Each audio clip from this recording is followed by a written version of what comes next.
ولتبدأ من الآن.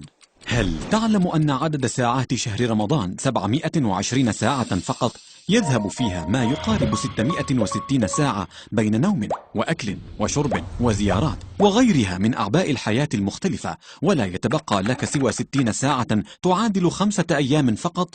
لذلك تذكر أن وقتك ثمين فلا تضيعه فيما لا طائل منه. احرص على صلاة التراويح في المسجد. قال عليه الصلاة والسلام: من قام مع الإمام حتى ينصرف كتب له قيام ليلة.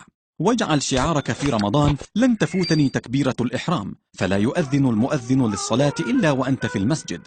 أكثر من تلاوة القرآن واعقد العزم على ختم كتاب الله ولو ختمة واحدة، وستجد الوقت الكافي بعد أذان كل صلاة. وليكن هدفك تدبره والعمل بما فيه وليس زيادة عدد الختمات.